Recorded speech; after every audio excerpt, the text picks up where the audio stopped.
kulankan waa runtii waa kulankii lixaad oo ay yeeshaan golaha wasiirada ganacsiga wadamada ku bahoobay heshiiskii la yiraahdo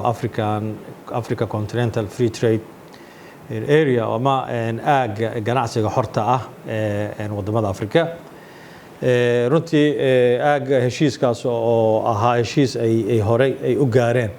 55 dowladood oo ka tirsan qaaradda Afrika wuxuuna heshiiskaas marka lagu dhisayay aagan ganacsiga xorta ah qaaradda Afrika oo qeexayeen dhammaan wadamada saxiixay heshiiskaas ay meesha ay ka saaraan caqabadaha ganacsiga waxa loo yaqaano caqabadaha ganacsiga badeecadaha wadamadaas isaga gudba iyo xuduudahoodaba si xor ah marka wixii caqabadahaas sida looga qaadi lahaa ganacsiga Afrikana marka waxa way u noqon lahaa ganacsi xor ah oo gees qaaradda khusuusan wadamadii 55 kaas ahaa oo saxiixay oo inay qayb ka noqdaan runtii anaga waxaanu ka midnahay Soomaaliya waxay ka mid tahay wadamadii marka saxiix heshiiskaas oo xubin ka ah suuqa markaan ganacsiga horta qaaradda Afrika ganacsiga sida aad la socotaan qaaradda Afrika waxa uu isaga gudbaa waqti xaadirkan waxyaabaha baahidii keenay in heshiiskan la gaaro ama la sameeyana waxay sida runtii la ogyahay hadirtaan ganacsiga Afrika waxa la yiraahdaa waxa way marka tiro ahaan guud ahaan wadartiisa la eego wuxuu isaga gudbaa 17% ee qaaradda marka heshiiskan iyo abuuritaankaas aagaas ganacsiga horta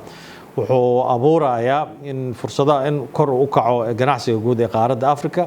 isla markaasna ay sahlanaato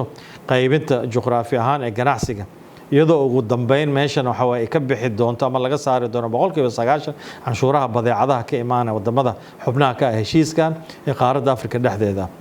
sidoo kale waxa laga faa'iidi doonaa insha Allah waxa weeye dheefaha waqtiga dheer ama long term benefit waxa la yiraahdo in qaaraddu ay marti geliso qulqulka maalgashiga si ay uga faa'iideystaan suuqa xorta ee qaaradda waxyaabaha kale waxa way horseedi doona ma laga faa'iidi doono waxa kamid ah yareynta caqabadaha ganacsi ee qaaradda dhexdeeda taasoo ka dhigan in shirkadaha wax soo saaraya ay heli karaan suuq ballaaran oo ay u iibgeyn karaan badeecadaha iyo adeega ay soo saaraan runtii maantana waa meeshaas anagu waxa aan u baahanahay wadankeena Soomaaliya maanta marka la eego dhanka dhoofka waxyaabaha aanu dibadda u iibgeyno iyo waxyaabaha aan soo iibsano oo aan wadanka la soo geliyo waxa badan waxyaabaha aanu soo iibsano wadanka la soo geliyo iyadoo ay yartahay marka wax soo saarkii wadanka sida loogu dhoofin lahaa taasoo waxa way ay jiraan caqabado badan oo ay ka mid yihiin marka waxa way in loo helo marka suuqyo ganacsi waxa way oo badeecadaheena loo iibgeeyo marka taas ayaana ugu muhiimsan waxyaabaha laga faa'iidi doono waxa way in marka uu si fiican waxa way aan u hirgalo runtii annagu heshiiska waanu saxiixnay xubin baanu ka nahay golihii wasiiradana waxa way waa xukuumaddu waa ansixiyeen marka maantana marka kulankeena waxa way lixaad waxa way wuxuu ku saabsanaa oo golaha wasiiradu ay yeelanayaan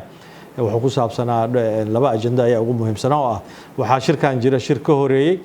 oo ay yeesheen waxa way waa mas'uuliyiinta dhanka technicalka ama farsamada ee wasaaradaha ganacsiga dawladaha Afrika oo ay ku yeesheen magaalada Accra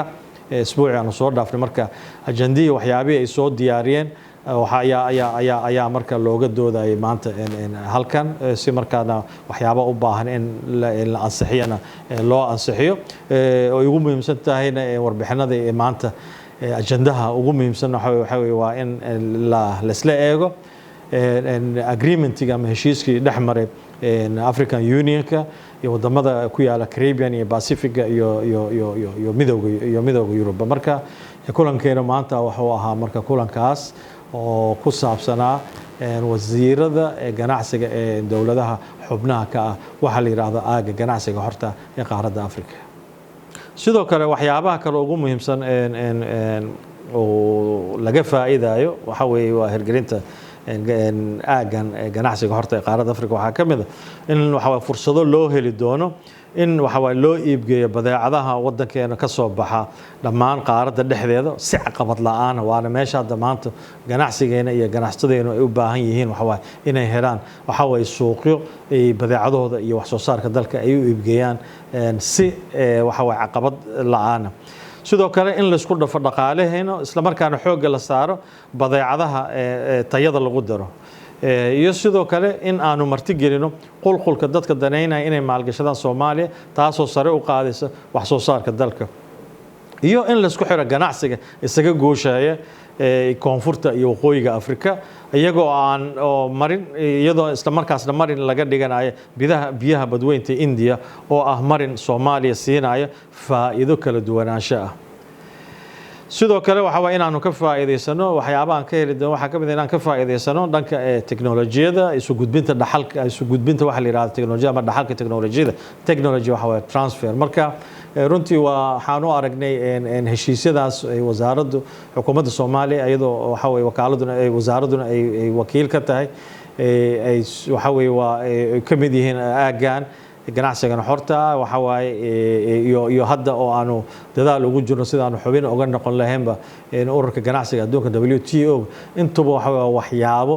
fursado noo siin doona ama loogu abuurayo dalkeenu waxa way in aanu waxa way tartanka ganacsiga adduunka jiro inaanu ka ahaano in waxa way la dhiirigeliyo lana horumariyo in wax soo saarka dalkeena si markaa aanu u gaarno marxalad waxa way in looga kaaftoomi karo waxyaabaha badan ee wadanka waxa way la soo gelin ku soo qulqulay isla markaasna waxa way badeecadahi iyo wax soo saarka wadanku marka loo heli lahaa suuqyo ka fog suuqyadan hadda ay ganacsatada iyadu ku xisaabtamayaan dalalka dariskana la iyo dalalka noo dhow ay gaaraan xitaa iyo qaaradaha kale iyo wadamada aad nooga fog runtii waxa ugu badan ugu muhiimsanna aanu ka dheefi doono waxa waaye sidii aan u heli lahayn suuqyo waaweyn waxa way oo ganacsigeena marka u gaaro waa maasanta